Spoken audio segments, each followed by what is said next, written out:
ஆண்டவராகிய இயேசுவின் இனிதான நாமத்தினாலே எல்லாரையும் மறுபடியுமாக அன்போடு வாழ்த்துகின்றேன், வரவேற்கின்றேன்.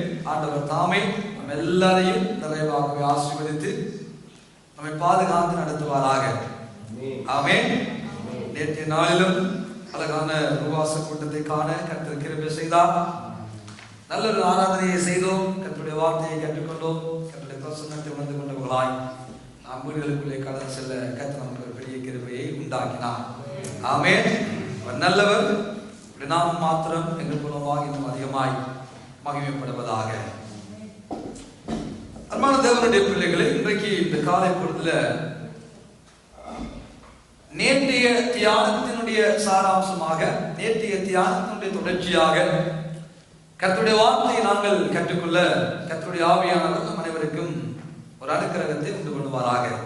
நேற்று வந்தவர்களுக்கு டபுள் பிளஸிங், இன்று வராதவர்கள் இன்றைக்கு அந்த காரியத்தை கற்றுக்கொண்டு ஆண்டவர் நமக்கு என்ன சொல்ல வருகிறார் என்று சொல்லி பார்த்து நம்மை சரிப்படுத்திக் கொண்டு அல்ல திருவிழந்த பந்திக்குள்ள நாம் கடந்து செல்ல கர்த்தருடைய ஆவியானவர் நம் அனைவருக்கும் உதவி பாராட்டுவாராக, உதவி செய்வாராக.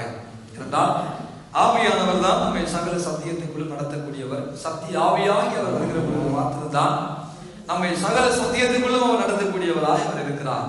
ஆகவே அவர் நம்மை நடத்துவாராக. திருப்பிக் கொள்ளுங்கள். ஆதியாகமம் 1ஆம் அதிகாரம் 2வது வசனத்தை நாங்கள் வாசிக்க கேட்போம். ஆதியாகமம் Genesis chapter 1 verse 2. தேவன் வெளிச்சம் உண்டாக கடவது என்றார். 2வது வசனம், பூமியானது ஒழுங்கின்மையும் வெறுமையுமாய் இருந்தது. ஆழத்தின் மேல் இருள் இருந்தது. தேவ ஆவியானவர் ஜலத்தின் மேல் அசைவாடி கொண்டிருந்தார். அந்த ஆவியானவர் அசைவாடி கொண்டு இருந்தார். ஆண்டவரால் படைக்கப்பட்ட இந்த அழகான பூமி தேவனுடைய பார்வையில அது எப்படி இருந்ததா? ஒழுங்கின்மையும் வெறுமையுமாக இருக்கிறது. ஒழுங்கின்மையும் வெறுமையுமாக இருக்கிறது. ஆண்டவர் சர்வ வல்லமையுள்ள ஒரு கடவுள், சர்வ ஞானி. அவர் சர்வ ஞானி. இந்த பிரபந்தத்தையே அழகாக பிளான் பண்ணி உருவாக்கி எவ்வளவு விசித்திர வினோதமாய் எல்லாவற்றையும் படைத்த அந்த சர்வ ஞானமுடைய அந்த கடவுளுடைய படைப்புல அவருடைய சிருஷ்டிப்பு ஒழுங்கற்றதாக இருக்கக்கூடுமோ? அவரால் உண்டாக்கப்படுகிற காரியங்கள் ஒழுங்கற்றதாக இருக்கக்கூடுமோ? இல்லை. ஆனால் வேதம் சொல்லுகிறது, பூமியானது ஒழுங்கின்மையும் வறுமையுமாக இருந்தது. ஆழத்தின் மேலே இருள் இருந்தது. ஆவியானவர் தண்டைக்கு மேல் அசைவாடி கொண்டிருந்தார். ஆழத்துல இருள், ஆவியானவர் தண்டைக்கு மேல பூமி ஒழுங்கற்றதாய் இருந்திருக்க கூடுமோ? எதுவும் சொல்றது இருந்தது. ஆனால் தேவனுடைய சிருஷ்டிப்பில இருந்திருக்க வாய்ப்பில்லை. ஏதோ ஒரு பிழை, ஏதோ ஒரு தவறு நடந்திருக்கிறது என்பதுதான் உண்மை. அன்பானவர்களே, நீங்க கேப் தியரி என்ற ஒரு பாடம் இருக்கிறது, அதை படித்து பார்க்கிற பொழுது அது அழகாக அதற்குள்ள அநேக விடயங்களை நமக்கு கற்றுக்கொள்ளக்கூடியதாக இருக்கும். அதை அல்ல இன்றைக்கு நாங்கள் பேச போவது, கற்றுக்கொள்வது ஏன் இந்த பூமி ஒழுங்கற்றதாக, ஏன் இந்த உலகம் வறுமையானதாக இருக்க வேண்டும் என்று சொல்லி பார்த்தோமானால் அதுக்கு பல காரணங்களை சொன்னாலும் எரேமியா தீர்க்கதரிசி புஸ்தகம் தன்னுடைய 4வது அதிகாரத்திலே எரேமியா தீர்க்கதரிசி ஒரு காரியத்தை அங்கே எழுத வருகிறார். 4வது அதிகாரம் 22வது வசனத்தை நாங்கள் வாசிக்க கேட்போம். 23ஐ வாசித்து பின்பதாக 22ஐ வாசிப்போம். பூமியை பார்த்தேன், அது ஒழுங்கின்மையும் வெறுமையுமாய் இருந்தது. வானங்களை பார்த்தேன், அவைகளுக்கு ஒளி இல்லாதிருந்தது. பூமியை பார்த்தேன், இந்த பூமி வறுமையுமாக, இந்த பூமி ஒழுங்கின்மையுமாக இருக்கிறது. அழகாக தீர்க்கதரிசி சொல்லுகிறார், அதுக்கு எல்லாம் ஏன் காரணம்? இந்த பூமி ஒழுங்கற்றதாய், இந்த பூமி வறுமையானதாய், அசிங்கமானதாய், அலங்கோலமானதாய், அது பார்க்க கூடாது சொல்லி பார்க்கிற பொழுது 22வது வசனம் அதுக்கு விடையை கொடுக்கிறது. வாசியுங்கள். என் ஜனங்களோ மதியற்றவர்கள் என்னை அவர்கள் அறியாது இருக்கிறார்கள். அவர்கள் பைத்தியமுள்ள பிள்ளைகள். அவர்களுக்கு உணர்வே இல்லை. அவர்களுக்கு சூடு சுரணையே இல்லை. பொல்லாப்பு செய்ய அவர்கள் அறிவாளிகள். பொல்லாப்பு செய்ய நல்ல அறிவு அவங்களுக்கு இருக்கிறது. நன்மை செய்யவோ அவர்கள் அறிவில்லாதவர்களாய் இருக்கிறார்கள். இந்த அறிவுகட்ட ஜென்மத்தினால், இந்த அறிவுகட்ட பைத்தியங்களினால், இந்த முட்டாள்களினால் தேவனுடைய சிருஷ்டிப்பு ஒழுங்கற்றதாக காணப்படுகிறது. தேவனுடைய பிள்ளைகளே, ஒழுங்காய் படைத்ததான இந்த அழகான உலகம் ஒழுங்கற்றதாக, வறுமையானதாக, அலங்கோலமானதாக இருந்ததனுடைய மூல காரணத்தை வேதம் இங்கே சொல்லுகிறது. தேவனை பற்றியதான தெளிவு இல்லாதபடியினால், இந்த தேவனை பற்றிய அறிவும் தெளிவும் சரியான புரிந்து கொள்ளலும் இல்லாதபடியினால், தேவனை பற்றிய அறிவில்லாதவர்களை வேதம் சொல்லுகிறது பைத்தியங்களினால், இந்த மதிகட்டவர்களினால், தீமை செய்ய நல்ல அறிவிருக்கிறது, நன்மை செய்ய அறிவில்லாமல் இருக்கிற இந்த முட்டாள்களினால் ஆண்டவருடைய சிருஷ்டிப்பு அசிங்கமாகிவிட்ட காரியத்தை எரேமியா சொல்ல வருகிறார். தேவ ஜனமே, எவ்வளவு அழகாய் ஆண்டவர் இந்த உலகத்தை உண்டாக்கினார், எவ்வளவு அழகாய் தெய்வம் இந்த பிரபஞ்சத்தை உண்டு பண்ணினார். சூரியன் தேவ வார்த்தைக்கு கீழ்ப்படியது, காற்று தேவனுடைய வார்த்தைக்கு கீழ்ப்படுகிறது, சந்திரன் தேவனுடைய வார்த்தைக்கு கீழ்ப்படியது, இந்த வானத்து பறவைகள் தேவனை துதிக்கிறது, ஆகாயத்து பறவைகள் ஆண்டவரை ஆர்ப்பரிக்கிறது, மீன்பால் நீர்வாழ் உயிரினங்கள் ஆண்டவரை போற்றுகிறது. ஆனால் ஆறறிவுள்ள மனுஷ இனமோ மதிகட்டதாக பைத்தியங்களாக மாறிவிட்டது என்ற காரியத்தை வேதம் இங்கே சொல்ல வருகிறது. என்ன, ஏன் பைத்தியம்? நேற்று கேட்ட பிள்ளைகளை, பைத்தியம் என்றா என்ன? பைத்தியக்காரர்கள் எப்படி இருப்பார்கள்? எல்லாரும் ஒரு பதில்களை சொன்னார்கள். பைத்தியங்கள் தாங்க செய்யறது என்னன்றே தெரியுது இல்ல, தாங்க பேசுறது என்னன்னு தெரியாது, எதை பேசுறோம்னு தெரியாது, எதை செய்யறோம்னு தெரியாது, எப்படி நடக்கிறேன்னு தெரியாது, ஒரு இடத்துல எப்படி இருக்கிறேன்னு தெரியாது. இதுதான் பைத்தியங்கள். அந்த பைத்தியங்கள் என்ன செய்யும்? ஒரு நாள் கல்ல விழுந்து வணங்கும், ஒரு நாள் அது இல்லை தெய்வம் மண்ணை விழுந்து வணங்கும், ஒரு நாள் யானையை விழுந்து வணங்கும், ஒரு நாள் பூடியை விழுந்து வணங்கும், ஒரு நாள் குரங்க பிடிச்சு வணங்கும், ஒரு நாள் இப்படி ஒவ்வொன்றுக்கு பின்னால இந்த பைத்தியங்கள் என்ன செய்யுமா? தேவனை பற்றியதான தெளிவான அறிவில்லாதபடியினால இந்த முழு பைத்தியங்கள் கொஞ்ச நாள் ஆண்டவரையும், கொஞ்ச நாள் நாயையும், கொஞ்ச நாள் பூனையையும், கொஞ்ச நாள் மண்ணையும், கொஞ்ச நாள் மரங்களையும் கும்பிட்டு கொண்டிருந்தபடியினால ஆண்டவர் சொல்லுகிறார், தேவனை பற்றிய அறிவில்லாதபடியினால் இந்த இதுகள் பைத்தியங்களாக மாறி இன்றைக்கு நான் தான் கடவுள் என்று சொல்லுது, நாளைக்கு இன்னும் மட்டும் பார்த்து கடவுள் என்றது, தண்ணியை பார்த்து கடவுள் என்றது, சூரியனை பார்த்து ராதேவம் என்று சொல்லுகிறது. இப்படி பலவிதமான என்னுடைய சிஸ்டத்தை பார்த்து இந்த முழு பைத்தியங்களும் அதை விழுந்து வணங்குறபடியினால, அறிவு கட்டதாய் வாழுகிறபடியினால, ஐயோ என் அழகான பூமி அசிங்கமாகிவிட்டது. தேவனை பற்றிய சரியான அறிவு ஒரு மனிதனுக்குள்ள இல்லை என்றால், வேதம் அவனை குறித்து சொல்லுகிற சாட்சி என்ன? அது முழு பைத்தியம். தேவனை பற்றி அறிவில்லாத எல்லாம் பைத்தியம். சிலுவை பற்றிய உபதேசம் கெட்டு போகிறவர்களுக்கு பைத்தியமாய்த்தான் இருக்கும். வேதம் சொல்லுகிறது, உலகத்துல ஞானிகளை வெட்கப்படுத்தும்படி ஒரு காலத்துல பைத்தியங்களாய், தேவனை பற்றி அறிவில்லை, தேவனை பற்றிய புரிந்து கொள்ளவில்லை, தேவனின் மேல் வைக்கிற விசுவாசம் இல்லை, இப்படி கண்டதையும் நம்பிக்கொண்டு பைத்தியங்களாய் வாழ்ந்த எங்களை ஆண்டவர் தெரிந்தெடுத்து அவன் ஞானிகளை வெட்கப்படுத்தும்படி நம் பைத்தியங்களாக ஒரு காலத்துல வாழ நம்மை தெரிந்தெடுத்தார். பைத்தியங்களாகவே சமைப்புள்ள வாழும்படியாக அல்ல, ஞானிகளை வெட்கப்படுத்துகிற அறிவாளிகளாய் நாம் இந்த உலகத்தில் வாழ.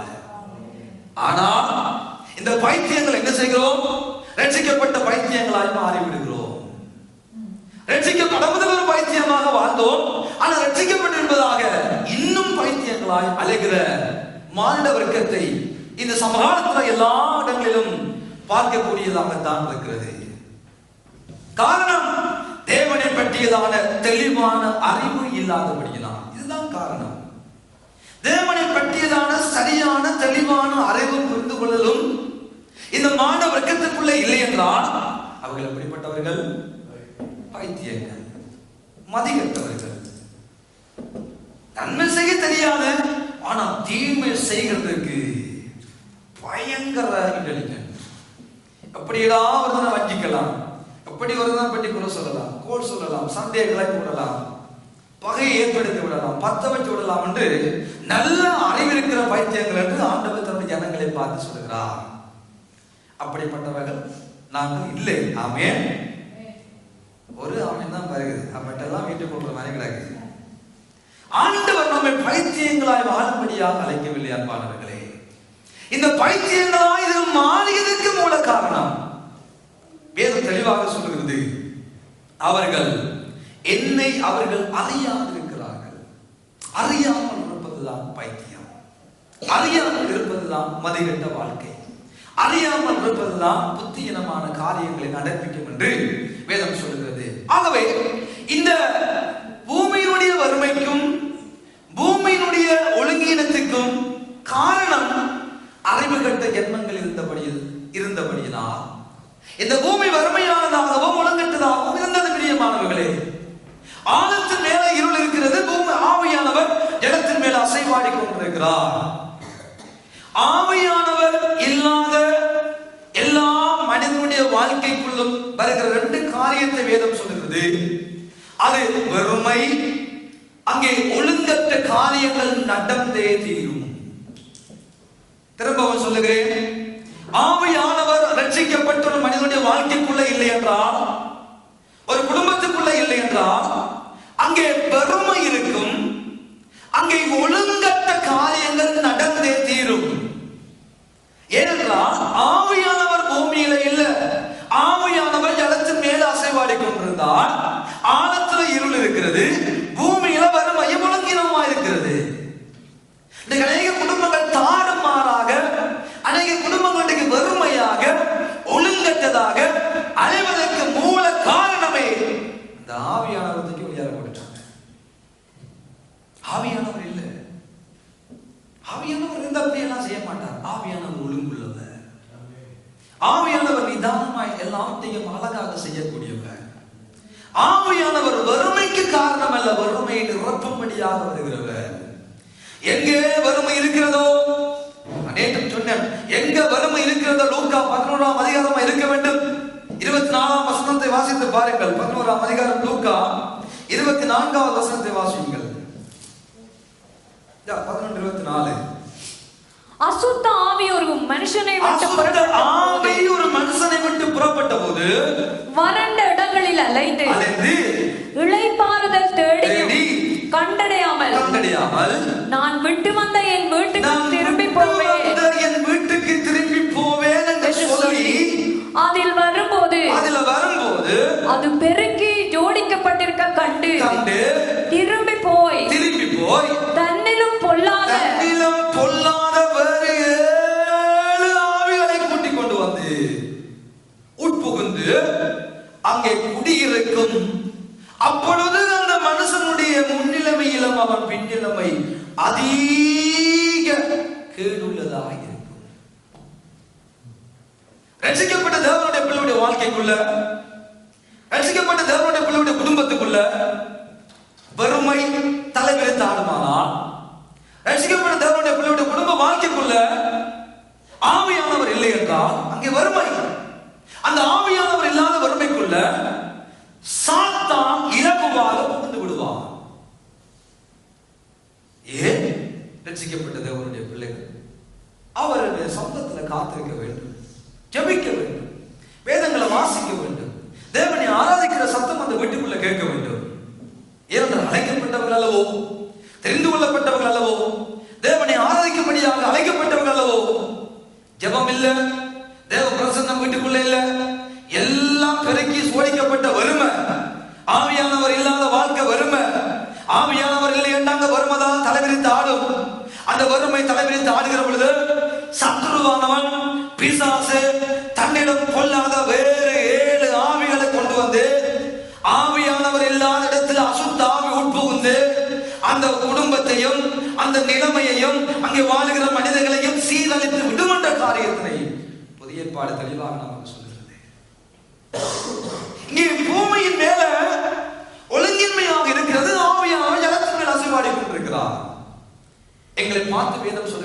நாமும் நீங்களும் கர்த்தருடைய பரிசுத்த ஆவியானவருடைய ஆலயமாய் இருக்கிறோம். அப்போ நாங்கள் யார்? ஆலயம். நாங்கள் யார்? தேவனுடைய ஆலயம். அப்ப இந்த ஆலயத்துக்குள்ள ஆவியானவர் இல்லாட்டி, ஒரு சபைக்குள்ள ஆவியானவர் இல்லாட்டி அது சபை இல்லை.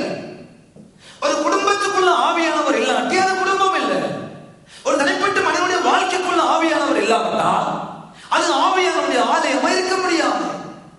அது அசுத்த ஆவிகள் தங்குகிற ஆலயமாக தாங்கிய செய்யும். இந்த அநேக ஒழுங்கற்று, இந்த அநேக ஒழுங்கீனமாய் வாழ்வதற்கு காரணமே அந்த வீட்டுக்குள்ள, அந்த நபருடைய வாழ்க்கைக்குள்ள இருக்க வேண்டியவர் இல்லை. இருக்க வேண்டியவர் இல்லை. இருக்க வேண்டிய ஆவியானவர் ஒரு மனிதனுடைய வாழ்க்கையா இருக்கட்டும், குடும்பமா இருக்கட்டும், இந்த கட்டணமாகிற சபையா இருக்கட்டும், சபைக்குள்ள ஆவியானவர் இல்லாவிட்டால் அது ஒரு சபையே அல்ல. ஒரு குடும்பத்துக்குள்ள ஆவியான பிரசன்னம் இல்லாவிட்டால் அது ஒரு குடும்பமே அல்ல. ஒரு தனிப்பட்ட மனிதனுடைய வாழ்க்கைக்குள்ள ஆவியானவர் இல்லாவிட்டால் அது ஒரு மனுஷனே அல்ல. ஆவியானவர் தங்கி வாசம் பண்ணுறது ஆலயமே அல்ல. வெறுமைகள் நம்முடைய வாழ்க்கையில வந்து விடாதபடி, தேவ பிரசன்னத்தை நம்முடைய வாழ்க்கையில் இழந்து போய் விடாதபடி, தேவனுக்கு நமக்கு இருக்கிற உறவை நாங்கள் இழந்து போய் விடாதபடி, இந்த கடைசி காலத்தில் வாழ வேண்டும் என்ற காரியத்தை தேவனுடைய வார்த்தை நமக்கு வலியுறுத்துகிறது அன்பானவர்களே. இதைத்தான் ரோமர்கள் நிருபத்தில் 8ஆம் அதிகாரத்திலே பவுலடியார் அழகாக நமக்கு சொல்லிக்கொண்டே போகிறார். வாசிக்க கேட்போம். 8ஆம் அதிகாரம் ரோமர்கள் நிருபம் 11வது வசனத்தை வாசியுங்கள். 11வது வசனம் 8லிருந்து வாசிங்க. 8லிருந்து வாசிங்க. 8ஆம் அதிகாரம் 8ஆம் வசனத்திலிருந்து வாசிக்க கேட்போம். மாம்சத்துக்கு உட்பட்டவர்கள் தேவனுக்கு பிரியமா இருக்க மாட்டார்கள். தேவனுக்கு பிரியமா இருக்க மாட்டார்கள். தேவனுடைய ஆவி உங்களில் வாசமாய் இருந்தால் நீங்கள் மாம்சத்துக்கு உட்பட்டவர்களாய் இராமல் ஆவிக்குட்பட்டவர்களாய் இருப்பீர்கள். கிறிஸ்துவின் ஆவி இல்லாதவன், கிறிஸ்துவினுடைய ஆவி ஒரு மனிதனுக்குள்ள இல்லை என்றால் அவருடையவன் அல்ல.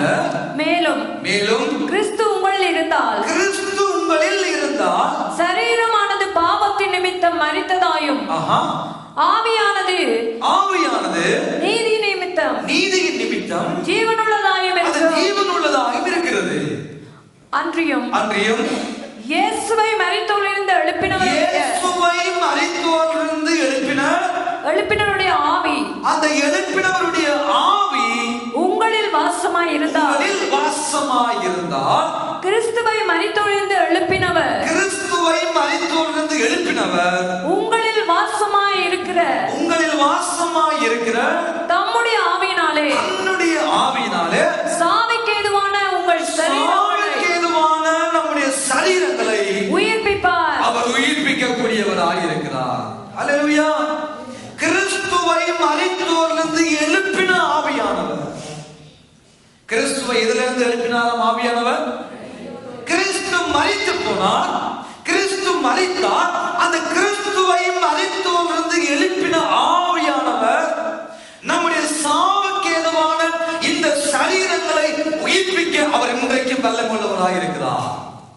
ஆனால் நாம் அவருடையவர்களாக வாழுகிறோமா, அல்லது கிறிஸ்துவுக்கு சொந்தக்காரர்களாக, கிறிஸ்துவின் ஆவியுடையவர்களாக நாம் வாழுகிறோமா, இல்லாவிட்டால் மாம்சத்துக்கு உட்பட்டவர்களாய் வாழுகிறோமா?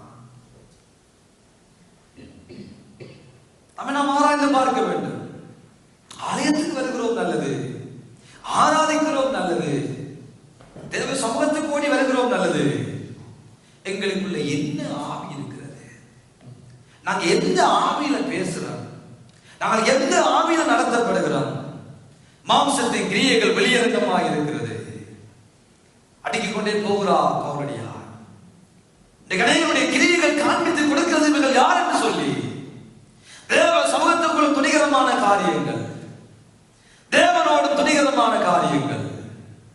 பவுல் சொல்லுது, ஆண்டவரே, ரகசியமான பாவங்கள், துணிகரமான பாவங்கள் என்னை ஆண்டு கொள்ள விடாதிரும் ஆண்டவரே. அவர்கள் ஒருவேளை என்னை ஆண்டு கொள்ளுமானால் நான் பெரும் பாலகத்துக்கு உள்ளாகி விடுவேன் ஆண்டவரே, என்னை காத்துக் கொள்ளும் என்று அங்கே பக்தர் பாடுகிறார். தேவனுடைய பிள்ளைகளாய் நாங்கள் வாழுகிறோம்.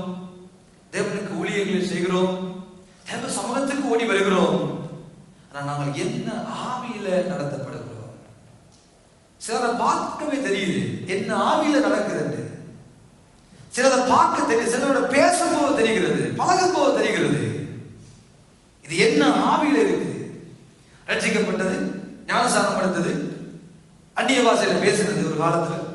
இன்னைக்கு வாயில வரலாம் தூசணமா இருக்குது. பேச தெரியுது இல்ல, அடக்க தெரியுது இல்ல. தேவனை பற்றிய அறிவு குறைய குறைய அதுகள் முழு பைத்தியங்களா மாறும். தேவனை பற்றி அறிவு குறைய குறைய ஆவியானவருடைய நடத்தலை அது இழந்து போக எல்லாம் ஒரு காலத்துல முழு பைத்தியங்களா தெரியும். அந்த பைத்தியங்கள் சபைக்குள்ளேயும் வரும். சபைக்குள்ளேயும் வந்து தேவையில்லாத காரியங்களை செய்யும். சபைக்குள்ளேயும் வந்து தலைவரித்து ஆடும். முழு பைத்தியங்களா ஆடும். தேவன் இந்த சபைக்கு தலையாக இருக்கிறார். தேவனின் ரத்தம் சிந்தி சம்பாதித்துக் கொண்டு திருச்சபையாக இருக்கிறது. அதுதான் மனவாட்டி. ஒருவன் அந்த மனவாட்டியை கெடுத்தால் அவனை தேவன் கெடுப்பார். ஒருவன் தேவனின் சபையை கெடுத்தால் அவனை தேவன் கெடுப்பார். அவரெல்லாம் ரத்தம் சிந்தி சம்பாதித்துக் கொண்டார். அவரெல்லாம் ஒரு ரத்தத்தையும் சிந்தி நம்மை மீட்டுக் கொண்டார். ஆக அவர் மீட்டுக் கொண்டதை கெடுப்பதற்கு, அவர் மீட்டுக் கொண்டதை இடர் உண்டாக்குவதற்கு நாம் விளம்புவோமானால் நம்முடைய வாழ்க்கையின் முடிவு பரிதவிக்கப்பட்ட நிலைமைக்குள்ளே கடந்து போகும். பரிதவிக்கப்பட்ட நிலைமைக்குள்ளே கடந்து போகும். இந்த கடைகளுடைய எண்ணங்களில் மாம்சம் சிந்த மாம்சம் தனிய மாம்சமும் பிசாசும் தலைவரை தாடுது. என்ன வீட்டுல ஜெபம் இல்லை, ஜெபம் இல்லை. வீட்டுக்குள்ள ஜெபம் இருந்தா வழியில எப்படி ஆடாது. வீட்டுக்குள்ள ஜெபம் இருந்தா இப்படி தெரியாதுகள், அலையாதுகள், இப்படி பேசாதுகள். ஜெபம் இல்லை. ஆண்டோட சரியான ஒரு ஐக்கியம் இல்லை. ஒரு நாள் ஈவன் ஒரு மணி நேரமா ஜெபிக்கிறேன், ஒரு கொஞ்ச நேரமான தேவனுக்கு முக்கியத்துவம் இல்லை. குடும்பங்கள்ல வீடுகள்ல ஜெபமே இல்லை. பிள்ளைகள் வீடுகள்ல ஜெபமே இல்லை. எல்லாம் பிஸி, எல்லாம் வேலை, படிப்பு, எல்லாம் காலம வேலை, இரவு வேலை, மத்தியான வேலை, எல்லாம் வேலை, எல்லாம் படிப்பு, எல்லாம் ஸ்ட்ரெஸ். ஜெபத்தை விட்டாச்சு, குடும்ப ஐக்கியத்தை விட்டாச்சு, குடும்பமா கூடி ஒரு மணி நேரம் ஜெபிக்கிறத விட்டாச்சு. பிசாசு தானே ஆடணும். ஆவியானுடைய ஐக்கியம் இல்லாம, ஆவியானுடைய பிரசனத்தை வாங்கிக்காம, அவருடைய சம்பத்துல காத்திருக்காம, அவருடைய ஆவியில் நடத்தப்பட வேண்டும்படி அழைக்கப்பட்ட அநேகர் அவரை தள்ளிவிட்டா முழு மாம்சம் தலைவரித்து ஆடும், முழு பிசாசம் தலைவரித்து ஆடும். இதனால அவங்களுடைய வாழ்க்கைக்குள்ள வறுமை, இதனால அவங்களுடைய வாழ்க்கைக்குள்ள ஒழுங்கீனமான காரியங்கள் நடந்தே தீரும். ஆவியானவர் இல்லாத வாழ்க்கை ஒழுங்கற்றதாக இருக்கும். ஆவியானவர் இல்லாத வாழ்க்கை வெறுமையானதாக இருக்கும். ஆவியானவர் இல்லாத வாழ்க்கை அசிங்கமானதாக இருக்கும். ஆவியானவர் இல்லாத குடும்பம் அசிங்கமா போகும். இந்த கடைசி காலங்களில் ஆண்டவர் நமக்கு சொல்லுகிற காரியம், ஆவியானவர் நமக்கு தேவை. அந்த ஆவியானவர் நடத்தப்படுகிற அனுபவம் நமக்கு தேவை. பவுல் சொல்லுகிறார், நான் கருத்தோடும் பாடுவன், நான் ஆவியோடும் பாடுவன் என்று. அந்த உணர்வும் அந்த அனுபவமும் தேவனுடைய பிள்ளைகளாகிய நமக்குள்ள முதலாக இருக்க வேண்டும். நமக்குள்ள இருக்க வேண்டும். எத்தனை குடும்பங்களை வீட்டு கூட்டம் ஜபங்க நடக்க கையை வைத்து சொன்னா உயர்த்துவீங்க, தெரியும் உங்களுக்கு. அருமையான தேவனுடைய பிள்ளைகளே, கடைசி காலத்தில் வாழ்ந்து கொண்டிருக்கிறோம் நானும் நீங்களும். கடைசி காலம் இது. ஒருவர் குத்திக் கொண்டு, ஒருவர் பேசிக்கொண்டு, ஒருவருக்கு எழுப்பி கிரிய செய்து கொண்டிருக்கிற காலம் இதுவல்ல. நம்ம சுற்றி நடக்கிற காரியங்களை நிதானித்து பாருங்கள். நம்ம சுற்றி நடக்கிற காரியங்களை ஒரு விஷயம் கண்ணை திறந்து பாருங்கள். இன்றைக்கு அவர்களுக்கு, நாளைக்கு நமக்கு. நம்ம ஒரு நல்ல நாட்டில் இருக்கிறோம், நோய்களா இருக்கிற நாட்டுக்குள்ள வந்துட்டோம், ஆகவே தப்பி பிழைத்து விடுவோம் என்ற கனவு நமக்குள்ள இருக்கக்கூடாது. எப்பவும் என்னவும் நடக்கலாம், எப்பவும் நடக்கலாம், ஒரு நிமிடத்துல என்னவும் நடக்கலாம்.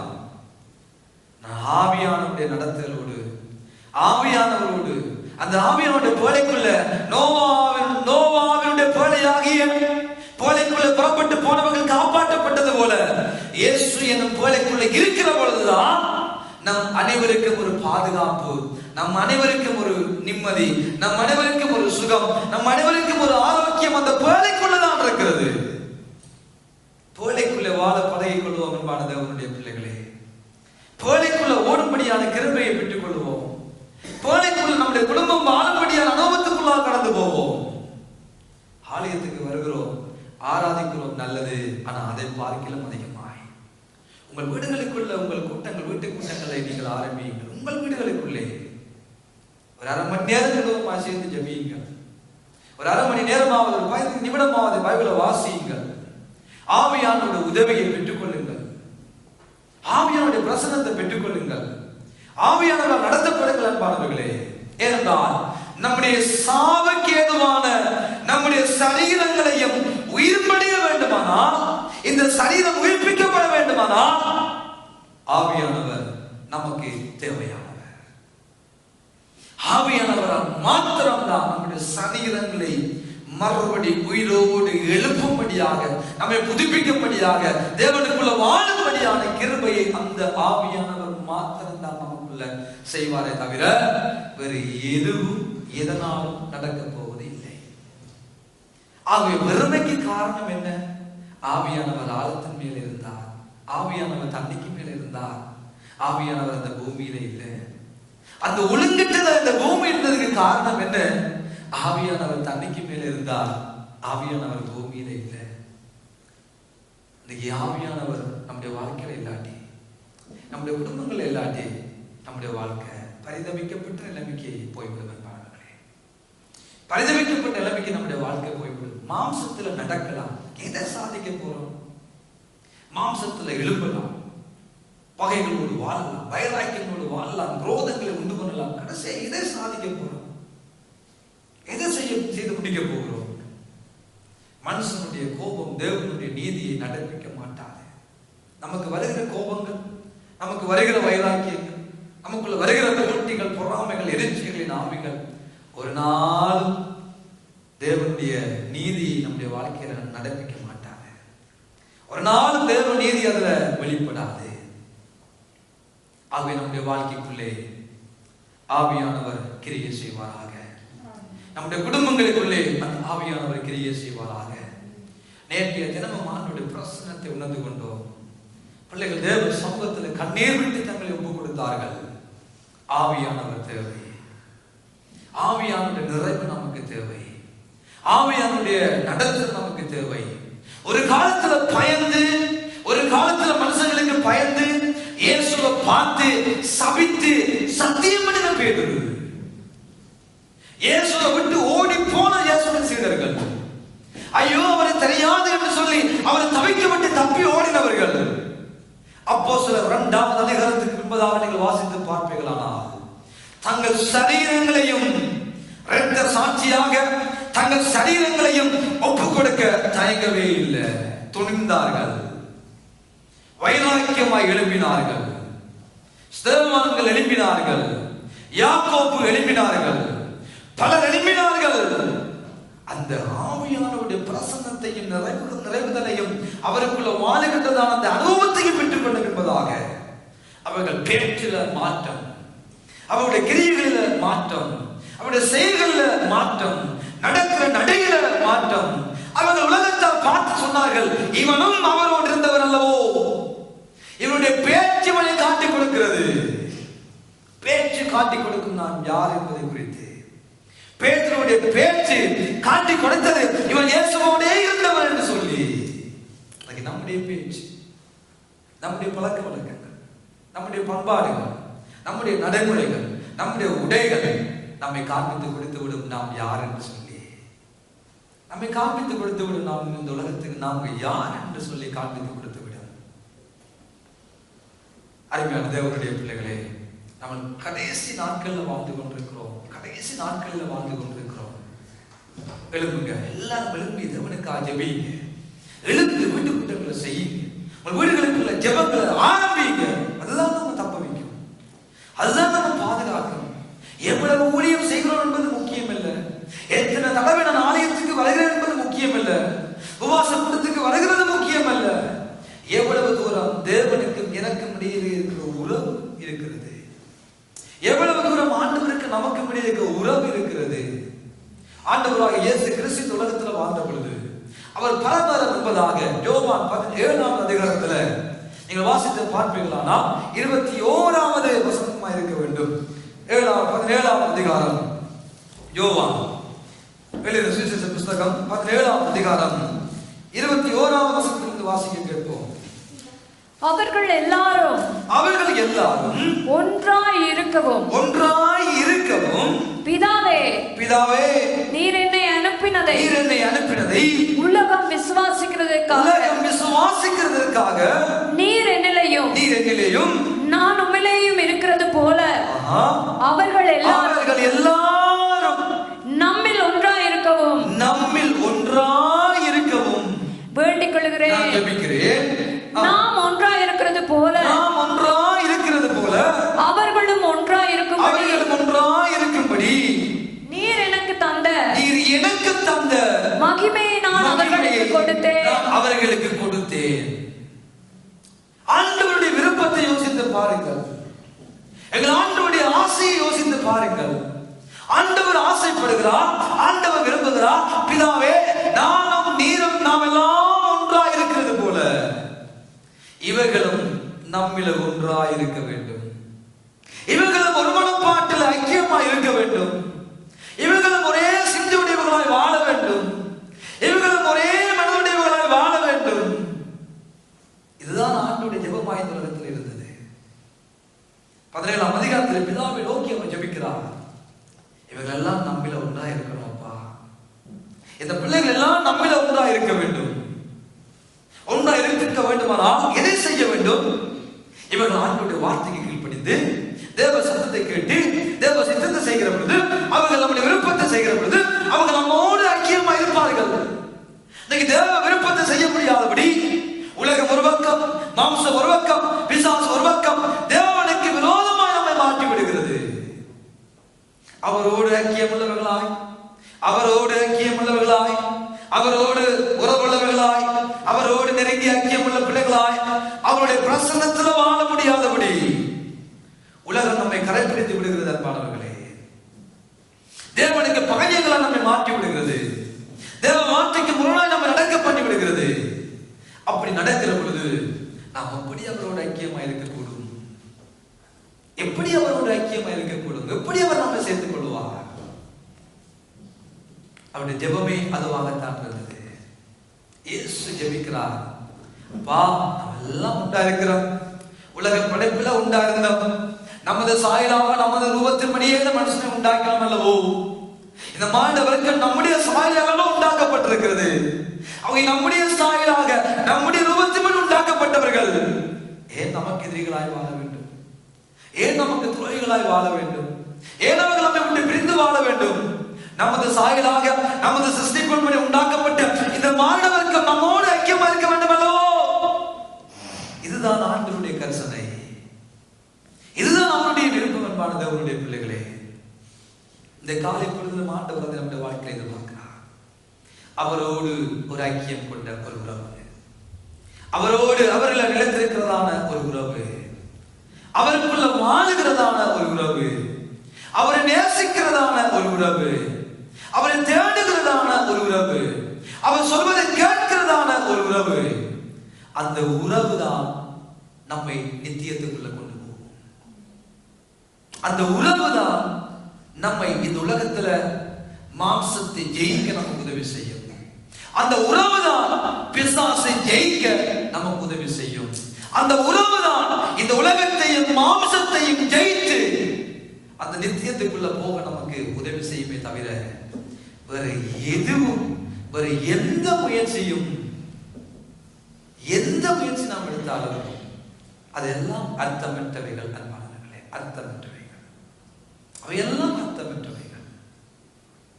ஆண்டவராகிய இயேசு கிறிஸ்துவை குறித்து வேதம் சொல்லுகிற பொழுது எபிரேயர்கள் இந்த நிருபத்தில் நீங்கள் வாசித்து பார்ப்பீர்களானால் 9ஆம் அதிகாரம் இருக்க வேண்டும். வாசிங்கள்.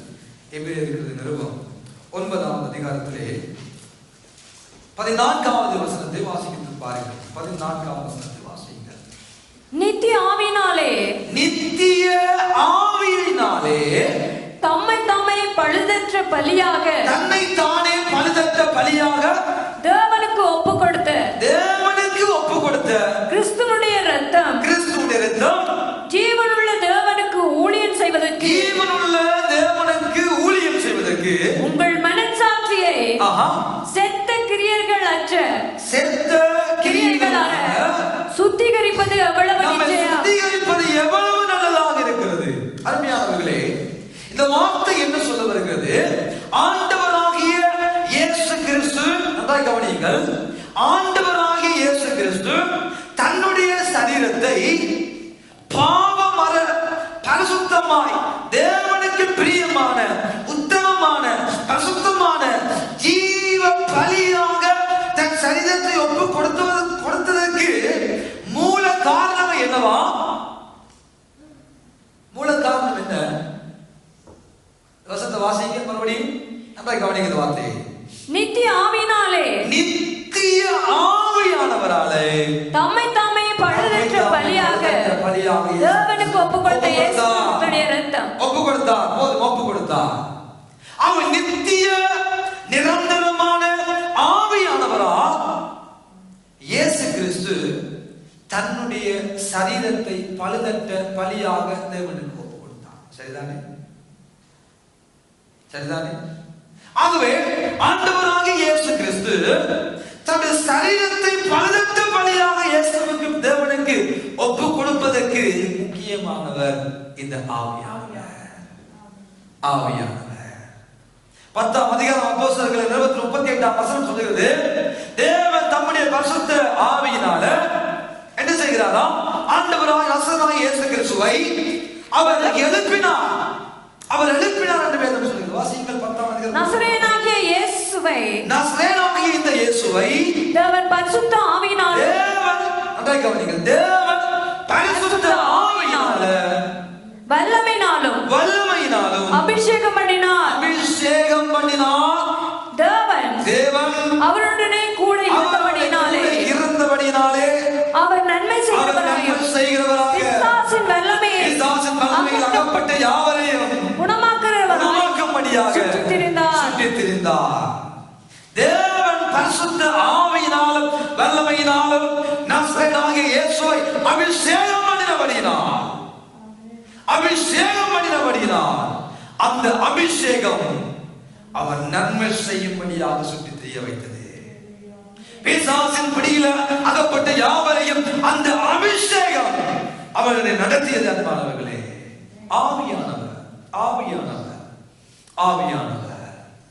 ஆவியானவரால் இயேசு மரியாளின் வயிற்றுக்குள்ளே அவர் உருவாக்கப்பட்டார். ஆவியானவராலே அபிஷேகம் பண்ணப்பட்டபடியால் ஆண்டவராகிய இயேசு கிறிஸ்து வல்லமை உடையவராய், அற்புதங்களை செய்கிறவராய், கிரியை செய்கிறவராய், நன்மை செய்கிறவராய் இந்த உலகத்தை சுற்றி திரிந்தார். அந்த ஆவியானவரால் தன் சரீரத்தையும் பழுதற்ற பலியாக தேவனுக்கு ஒப்பு கொடுக்கக்கூடிய கிருபையை பெற்றுக் கொண்டார். அருமையான தேவனுடைய பிள்ளைகளே, நம்மால் ஒன்றும் செய்ய முடியாது. நம்முடைய ஞானம், அறிவு, அனுபவமே ஒரு பிரயோசனம் இல்லை. இதை வச்சு ஒன்றுமே செய்ய முடியாது. நம்முடைய படிப்பு, பட்டங்கள், வருமானங்கள், உழைப்பு வச்சு ஒன்றும் செய்ய முடியாது. ஆவியானவர் இருப்பாரா? ஆவியானவருடைய அபிஷேகம் நம்முடைய வாழ்க்கை நிலைத்திருக்குமானால் அந்த அபிஷேகம் நுகத்தடிகளை உடைக்கும். அந்த அபிஷேகம் பெண்களை கதவுகளை உடைத்து இறப்பு தாழ்பாக்களை நொறுக்கி ஒளிப்பிடத்தில் இருக்கிற புதையர்கள் நமக்குள்ளே கொண்டு வந்து தரும். பிரியமானவர்களே, அபிஷேகம் ஆவியானவருடைய நடத்தல் இல்லாம ஒரு அனுபவம் செய்யாது. ஆவியானவர் நம்மோடு இருந்தால் மட்டும்தான் பழுதற்ற பலியாக இந்த சரீரங்களை தேவனுக்கு பிரியமான ஜீவ பலியாக நாம் ஒப்பு கொடுக்கிற புத்தியுள்ள ஒரு ஆராதனையும் செய்யக்கூடும். ஆராதனை செய்யலாம், சும்மா ஆராதனை செய்யும்படியாக அழைக்கப்பட்ட கூட்டம் நாம் அல்ல. புத்தியுள்ள ஒரு ஆராதனை செய்ய வேண்டுமானால் ஆவியானவர் தேவை. நன்மை செய்கிறவர்களாய் நாம் சுற்றி தெரிய வேண்டுமானால் ஆவியானவர் தேவை. அவருடைய அபிஷேகம் தேவை. ஆகவேதான் திரும்ப திரும்ப வேதம் சொல்லுகிறது, ஆவியானவர் அந்த பூமியில இல்லாதபடியினால் பூமி ஒழுங்கற்றதாய் மாறியது, பூமி வெறுமையாக இருந்தது. ஆவியானவர் வருவாரானால் ஒழுங்கற்றது ஒழுங்காக மாற்றப்படும். வறுமைகள் எல்லாம் மாறும். ஆவிக்குரிய வறுமையும் வெறுமையும் அவர் வருகிற பொழுது மாறும். சோர்வுகள் நீங்கும். வேதம் சொல்லுகிறது, அப்போஸ்தலர் புத்தகத்தில் ஆண்டவர் தெளிவாக அப்போஸ்தலரை கண்டெடுக்கிற பொழுது பரிசுத்தமுள்ள ஆவியானவர் வருகிற பொழுது என்ன நடக்குமா? பலன் வரும். மாம்சத்தை ஜெயிக்க பலன் வரும், உலகத்தை ஜெயிக்க பலன் வரும், பிசாசை ஜெயிக்க பலம் வரும். ஆவியானவர் இல்லாட்டி காத்து போன பலூன் தான்.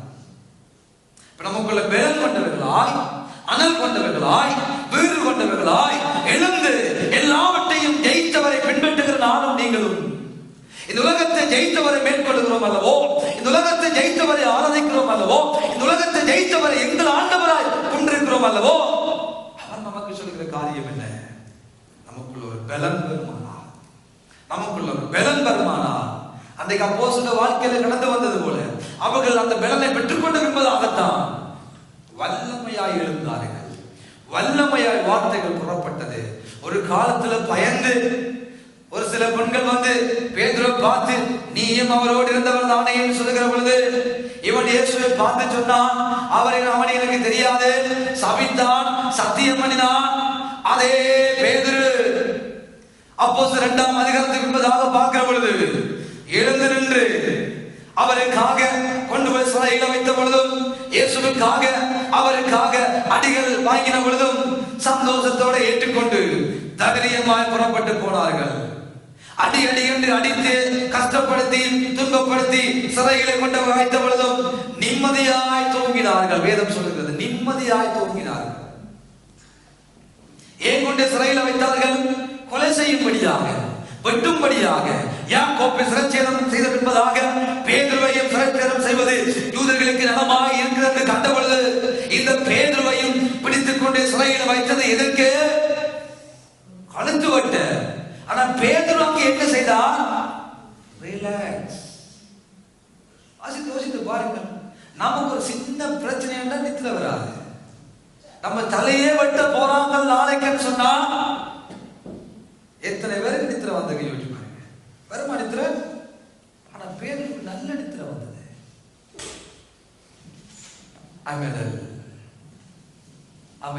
அமைதியா இருந்தார், ரிலாக்ஸா இருந்தார். நாளைக்கு தலை வெட்ட போறாங்க, பிடிச்சா தலை போகுதப்பா. ஆனா அதுக்கு முன்னுக்கு ரிலாக்ஸ். எவ்வளவு ஒரு விசித்திரமா இருக்கும். பொய் மாதிரி கிடக்கிற சம்பவங்களை பார்க்கிற பொழுது யோசித்து பாருங்க. அடி அடி அடித்து துன்பப்படுத்தி காலை கட்டி கையை கட்டி போட்டுக்கிறார்கள்.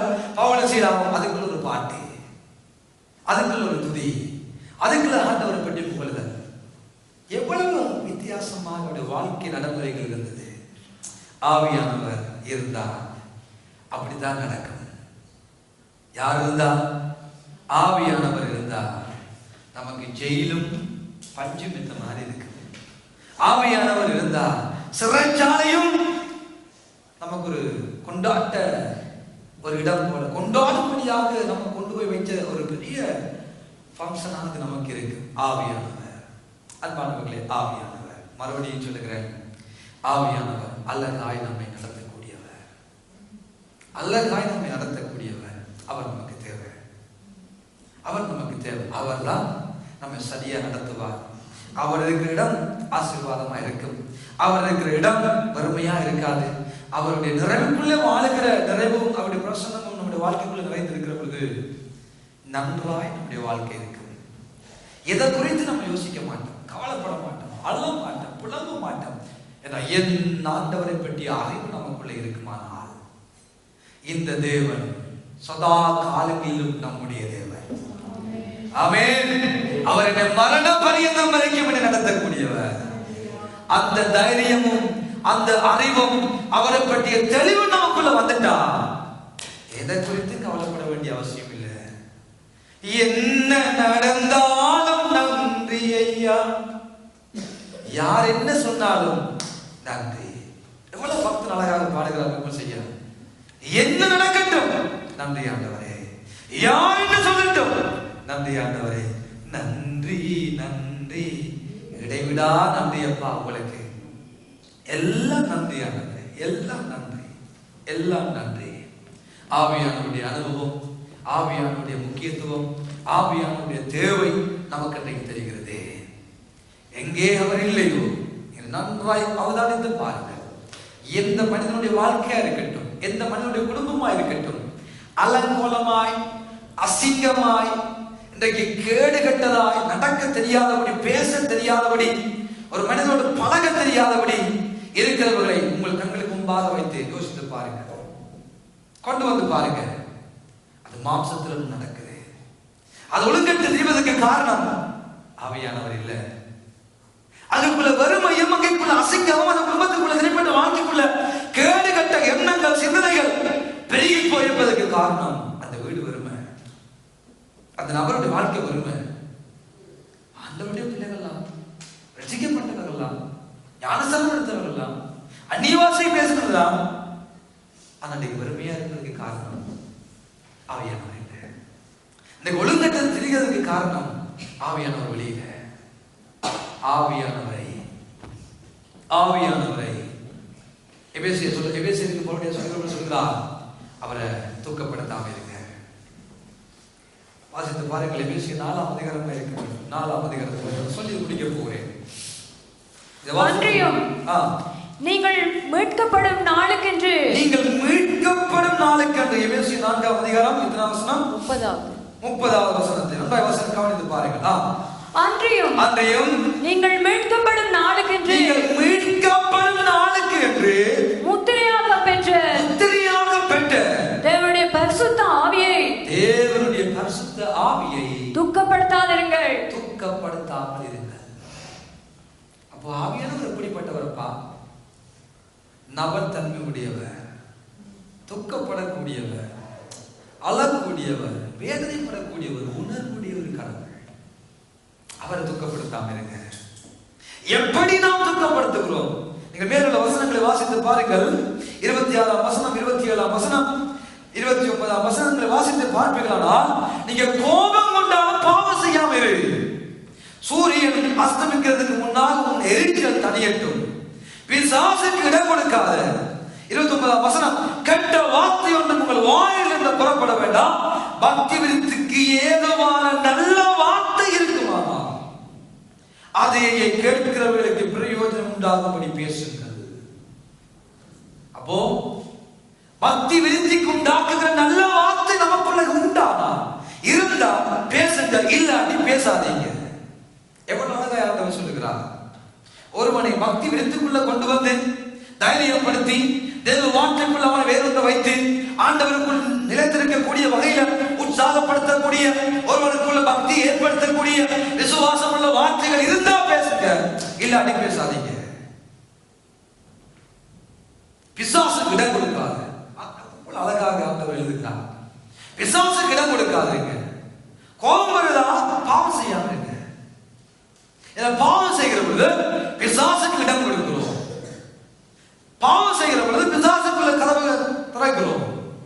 பிசாசு உள்ள புகுந்தானா, அவர் வீட்டுக்குள்ள பிசாசு புகுந்தானா, அந்த வீட்டு நிலைமை முன்னிலைமையை பார்க்கிற பின்னிலைமை கேட்டுள்ளதாக இருக்கும். ஒரு மனுஷனுக்குள்ள பிசாசு புகுந்தால் அவர் முன்னிலைமையை பார்க்கிற பின்னிலைமை கேட்டுள்ளதாக இருக்கும். யூதாசுக்குள்ள பிசாசு புகுந்தபடியினால் இயேசுவோடையே இருந்தவன் தற்கொலை செய்து கொண்டான். வேதம் அநேக ஆதாரங்களை நமக்கு காண்பித்துக் கொண்டே போகிறது. இந்த கடைசி காலங்களில் ஆண்டவர் விரும்புகிற ஒன்றே ஒன்று, ஆவியானவருடைய உதவியை பெற்றுக் கொள்வோம். வறுமை இல்லாத ஒரு கிறிஸ்தவ வாழ்க்கையை கட்டி எழுப்புவோம். குடும்பத்துக்குள்ள வறுமை, தனிப்பட்ட வாழ்க்கைக்குள்ள வறுமைகள் நம்முடைய வாழ்க்கையில் வந்துவிடக்கூடாது. எப்பொழுதுமே ஆண்டவரை ஆராதிக்கிற பிள்ளைகளாய், பழைய பிள்ளைகள் தான் கவனிங்க, எப்பொழுதுமே ஆண்டவரை துதிக்கிற பிள்ளைகளாய், எப்பொழுதுமே தேவனுடைய வார்த்தையை தியானிக்கிற பிள்ளைகளாய், சில வசனங்களை பாடமாக்கி வைத்திருப்பீர்களானால் அந்த வார்த்தைகள் நீங்க தனிமையில் இருக்கிற பொழுது அந்த வார்த்தைகளை பேசலாம். நீங்க அந்த வார்த்தைகளை பேசலாம். அந்த வார்த்தைகளை தைரியமா பேச பேச பேச நீங்க தேவ வார்த்தையை தியானம் பண்ணி மனப்பாடம் பண்ணி வைத்திருக்கிற வார்த்தைகள் உங்கள் வாயிலிருந்து புறப்பட புறப்பட புறப்பட அது உங்களுக்குள்ள ஒரு பலனை உண்டு பண்ணும். ஏனென்றால் மனுஷன் அப்பத்தினால மாத்திரம் அல்ல, தேவனுடைய வாயிலிருந்து புறப்படுகிற வார்த்தையினால பிழைப்பான் என்று எழுதி இருக்கிறது. அப்போ தேவனுடைய வார்த்தை தான் நம்ம பிழைப்புக்குள்ள நிலைமைக்குள்ள கொண்டு போகுது. அவரை அறிகிற அறிவு 17ஆம் அதிகாரத்துல யோவான் 3ஆம் வசனத்திலே சொல்லுகிறார், ஒன்றான மெய் தேவனாகிய உம்மையும் நீர் அனுப்பின குமாரனாகிய இயேசு கிறிஸ்துவையும் அறிகிற அறிவுதான் நமக்கு நித்திய ஜீவனை கொண்டு வருகிறது. ஆகவே அந்த அறிவு நமக்குள்ள இல்லாவிட்டால், அந்த வார்த்தைகள் நமக்குள்ள இல்லாவிட்டால் நமக்குள்ள நித்திய ஜீவன் இல்லை. இங்கே வறுமையானதுக்கும் ஒழுங்கீனமானதுக்கும் காரணம் என்ன? தேவனை பற்றிய சரியான அறிவு புரிந்து இல்லை. சரியான புரிந்து கொள்ளுதல், அந்த ஆவியான நடத்தலுக்கு நாம் நம்மை ஒப்புக் கொடுக்கிற பொழுது, நம்மை அர்ப்பணிக்கிற பொழுது அழகாய் நம்முடைய வாழ்க்கையை அவர் நடத்துவார். அழகாய் நம்முடைய குடும்பத்தை நடத்துவார். அழகாய் நம்முடைய சபையை நடத்துவார். ஆகவே தான் சொல்லுகிறேன், ஒவ்வொரு நாளும் ஊழியம் செய்ய வருகிற பிள்ளைகள் உபவாசம் பண்ணுங்கள். உபவாசம் பண்ணிவிட்டு தேவ பலிபீடத்துக்கு ஓடி வாருங்கள். மியூசிக் வாசிக்கிற பிள்ளைகளா இருக்கட்டும், கோயில்ல நிற்கிற பிள்ளைகளா இருக்கட்டும், ஞாயிற்றுக்கிழமையாவது சாப்பிட உபவாசத்தோடு தேவ சமூகத்துக்குள்ள வாருங்கள். ஏன் இன்றைக்கு தாவீது சுரமண்டலத்தை வாசிக்கிற பொழுது பிசாசு ஓடுமானால், ஏன் நீங்கள் வாசிக்கிற பொழுது பிசாசு ஓட முடியாதோ? ஆண்டவர் பட்சபாதம் உள்ள ஒரு கடவுள் அல்ல. அவர் வல்லம் இன்றைக்கு வல்லமை குறைந்து போகவே இல்லை. அவர் இன்றைக்கு நம்மை பயன்படுத்த அவர் போதுமானவராய் இருக்கிறார். நாங்கள் எங்கே இருக்கிறோம்? நாங்கள் எங்கே இருக்கிறோம்? எங்கள் ஆராய்ந்து பார்க்க வேண்டும். ஒரு வாரத்துல ஒரு நாளாவது, ஒரு நேரமாவது தேவ சமூகத்துக்குள்ள வந்து ஊழியம் செய்ய வருகிற எல்லாரும் சோமணி போட்டு வந்து பாருங்க. அந்த நாள் விசேஷமாக இருக்கு. இது நல்லா பாட்டு தழுவிட்டு 10 மணிக்கு சேர்ச்சா 9 மணிக்கு 2வது வலிக்கிட்டு வந்து மைக்க படிச்சா ஒரு பிரயோசனம் இல்லை. ஆகவேதான் சொல்லுகிறேன், ஊழியம் செய்ய வரவங்க ஜெபம் பண்ணி வாங்க, தேவ பிரசன்னத்துல வாங்க. தேவனே எங்களை நடத்தும் அவருடைய சமூகத்தில் ஒப்பு கொடுத்து வாங்க. என் திறமை இல்லை ஆண்டவரே, என் தாளாந்து இல்லை ஆண்டவரே, என்னுடைய அனுபவம் இல்லை ஆண்டவரே, நீங்க என்னை பயன்படுத்துங்க. அப்படிப்பட்ட உணர்வோடு வரணும். ஆண்டவரே, என்னால ஒன்றும் இல்லையப்பா, என்னட்ட ஒன்றுமே இல்லை ஆண்டவரே, நான் ஒரு வறுமையான பாத்திரம். இந்த பாத்திரத்தை உம்முடைய நாம மகிமைக்காக பயன்படுத்துங்கப்பா. ஒரு ஜெபிக்கிற தாய்மாரா இருக்கட்டும், என்ன ஊழியத்தை செய்கிற யாரும் இருக்கட்டும், தேவ சமூகத்தில் இருந்து விட்டு வந்து பாருங்க. அந்த நாள் மகிமையுள்ளதாக இருக்கும். அந்த நாள் ஆசீர்வாதம் உள்ளதாக இருக்கும். அந்த நாள் மகிமை உள்ளதாக, தேவ நாமம் மகிமைப்படுகிற வகையில தேவன் இறங்கி வருவார் நம் மத்தியில. இதைத்தான் ஆண்டவர் நம்முடைய வாழ்க்கையில விரும்புகிறார். ஆவியானுடைய அபிஷேகம் பிசாசுகளை துரத்தும். ஆவியானுடைய அபிஷேகம் நம்மை நன்மை செய்யும்படியாக பழக்குவிக்கும், பக்குவப்படுத்தும். ஆகவே அருமையான தேவனுடைய பிள்ளைகளே, வெறுமை நம்முடைய வாழ்க்கையில வந்துவிடக்கூடாது. ஒழுங்கினமான காரியங்கள் நம்முடைய வாழ்க்கையில வந்துவிடக்கூடாது. இந்த குடும்பமா இருக்கட்டும், தனிப்பட்ட வாழ்க்கையா இருக்கட்டும், சபையாக இருக்கட்டும், ஒழுங்குள்ளவர் நம்முடைய ஆளுகிறார். எல்லாவற்றையும் அதனதன் காலத்துல ஒவ்வொன்றையும் ஒவ்வொரு காலத்தை நியமித்து, அழகு ஒரு காலம் உண்டு, புலம் ஒரு காலம் உண்டு, பிரசங்கம் உண்டு, மதியத்தை விட்டு சென்று வாசித்து பாருங்க. ஒவ்வொன்றைக்கும் ஒவ்வொரு காலத்தை கர்த்தர் நியமித்து வைத்திருக்கிறார். ஒவ்வொரு நட்சத்திரம் ஓடும்படியாக ஒரு எல்லையை நியமித்திருக்கிறார். அவர் ஒவ்வொன்றுக்கும் ஒவ்வொரு ஒழுங்கமைப்பை உண்டு பண்ணி வைத்திருக்கிறார். எல்லாம் ஒழுங்காய் செயல்படுகிறது. ஆனால் இந்த மாண்ட வர்க்கமோ மதிகட்டதா சில நேரங்களில் பைத்தியங்களால் செயல்படுகிறோம். ஆகவே அவற்றை நிறுத்தி ஒழுங்காய் நம்மை நடத்தக்கூடிய அந்த மென்மையான ஆவியானவர், அந்த பரிசுத்தமுள்ள ஆவியானவர் நம்மை நடத்த நம்முடைய வாழ்க்கையை ஒப்பு கொடுப்போம். எங்களை அர்ப்பணிப்போம் அவருடைய சமூகத்துல. அவருடைய உதவியில, அவருடைய பலத்துல, அவருடைய அபிஷேகத்துல வாழும்படியான கிருபையை நாம் அனைவரும் பெற்றுக்கொள்வோமாக. அப்படி பெற்றுக்கொள்கிற பொழுது குறைவுகள் நிறைவாகும், வறுமைகள் நிரப்பப்படும், ஒழுங்கற்ற காரியங்கள் ஒழுங்காக்கப்படும். ஆவியானவர் நமக்குள்ள வருகிற பொழுது நம்முடைய வாழ்க்கை மாறும், நம்முடைய குடும்பம் மாறும். அப்படியே சபையிலும் அந்த மாற்றங்களை காணக்கூடும். சபையிலும் அந்த மாற்றங்களை காணக்கூடும். சபையிலும் ஆண்டவர் இறங்கி கிரியை செய்ய ஆரம்பிப்பார். ஆகவே ஒரு ஆகானால் முழு இஸ்ரவேல் ஜனங்களும் அடி வாங்கினது போல நாங்கள் ஒரு ஆகானாய் அவருடைய ஆலயத்துக்குள் இருந்து விடக்கூடாது.